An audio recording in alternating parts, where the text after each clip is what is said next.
Bismillahirrahmanirrahim. Assalamualaikum warahmatullahi wabarakatuh. Tabi pun, rekan-rekan media yang hadir pada sore hari ini, terima kasih atas kehadirannya. Mohon izin, saya Wakil Rektor Bidang Kemahasiswaan dan Alumni ingin menyampaikan konferensi pers lanjutan dari investigasi atas kasus dugaan insiden kekerasan pada kegiatan Diksar Mahepel 26 ya, Bandar Lampung, 18 Juni 2025. Atas nama Rektor Universitas Lampung, kami hadir kembali dalam kesempatan ini untuk menyampaikan secara resmi hasil investigasi independen terhadap kegiatan pendidikan dasar Mahepel Fakultas Ekonomi dan Bisnis yang diduga menyebabkan wafatnya Ananda Pratama Wijaya Kusuma serta terjadinya sejumlah tindakan kekerasan terhadap peserta lainnya. Komitmen Universitas Lampung sebagai institusi pendidikan tinggi, Universitas Lampung menegaskan kembali komitmen kuatnya terhadap perlindungan hak asasi mahasiswa, penolakan terhadap segala bentuk kekerasan dalam kegiatan kemahasiswaan, serta tanggung jawab moral dan kelembagaan dalam menciptakan ruang belajar yang aman, inklusif, dan bermartabat. Pembentukan tim investigasi independen ini merupakan langkah serius institusi dalam menjalankan mandat akuntabilitas dan transparansi atas peristiwa yang terjadi dengan semangat perbaikan dan keadilan. Metodologi dan ruang lingkup investigasi.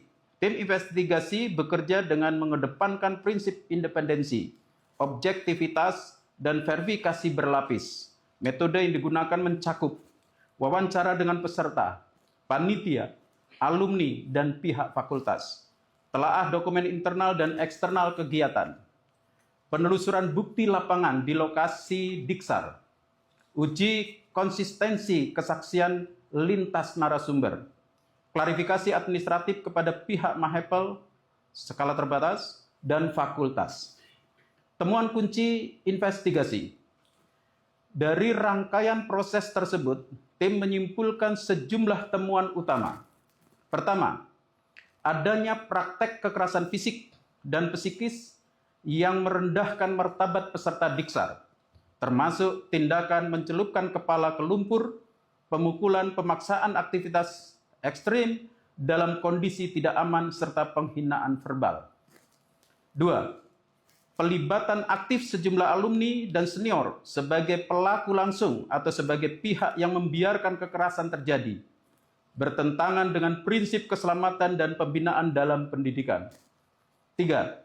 Kelalaian struktural di tingkat fakultas, ditandai dengan lemahnya supervisi, wakil dekan 3, pembiaran oleh dosen pembina atau pembimbing lapangan, serta absennya verifikasi dan pengawasan kegiatan yang dilaksanakan di luar kampus.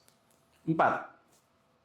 Sikap tidak kooperatif organisasi Mahepel, termasuk penolakan memberikan data, menghindar dari proses klarifikasi, serta tidak membuka akses atas dokumen kegiatan yang relevan.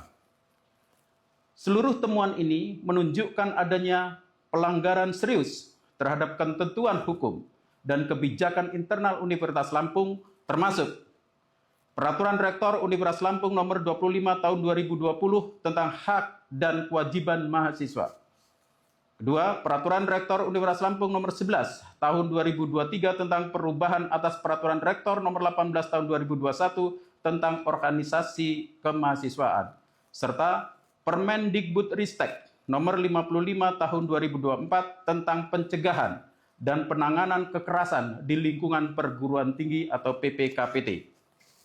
Berdasarkan regulasi-regulasi ini, setiap bentuk kekerasan, pembiaran terhadap pelanggaran, dan kegagalan dalam pengawasan kegiatan kemahasiswaan harus ditindaklanjuti secara tegas dan sistematis. Rekomendasi strategis. Sebagai bagian dari tanggung jawab kelembagaan, tim investigasi menyampaikan rekomendasi sebagai berikut. Pertama, untuk individu pelaku kekerasan, baik senior maupun alumni, dikenakan sanksi etik dan atau hukum, serta pelaporan pidana jika ditemukan unsur penganiayaan yang memenuhi unsur hukum, termasuk larangan keterlibatan alumni dalam aktivitas kemahasiswaan. 2. Untuk organisasi Mahepel, diberlakukan pembekuan dan moratorium aktivitas, serta reformasi struktural dan ideologis total yang akan diawasi langsung oleh tim independen. Kegagalan menjalankan reformasi akan berdampak pada pembubaran permanen organisasi. 3. Untuk seluruh ormawa dan UKM di lingkungan Universitas Lampung, diwajibkan memiliki kode etik dan SOP anti kekerasan, menyusun surat pernyataan bebas kekerasan, serta memastikan keterlibatan aktif dosen pembimbing lapangan dalam semua tahapan kegiatan. 4. Untuk Fakultas Ekonomi dan Bisnis, direkomendasikan dilakukan evaluasi menyeluruh terhadap tata kelola kemahasiswaan dengan fokus pada fungsi pembinaan dan pengawasan yang terbukti lemah dan abai dalam mencegah praktek kekerasan.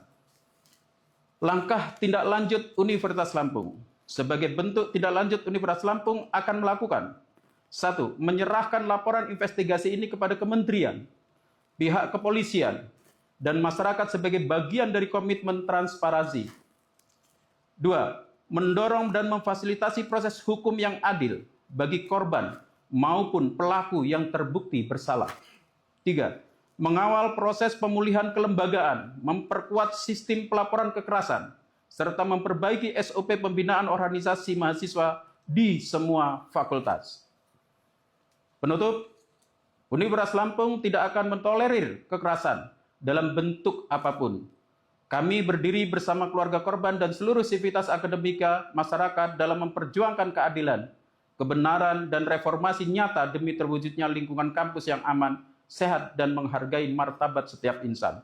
Kami mengajak semua pihak untuk menjadikan peristiwa ini sebagai refleksi bersama guna memperkuat nilai-nilai kemanusiaan, etika, dan integritas di ruang akademik. Demikian, wassalamualaikum warahmatullahi wabarakatuh. Terima kasih atas nama Rektor Universitas Lampung, Profesor Dr. Sunyono MSI, Wakil Rektor Bidang Kemahasiswaan dan Alumni Universitas Lampung. Terima kasih. Sekian, wassalamualaikum warahmatullahi wabarakatuh.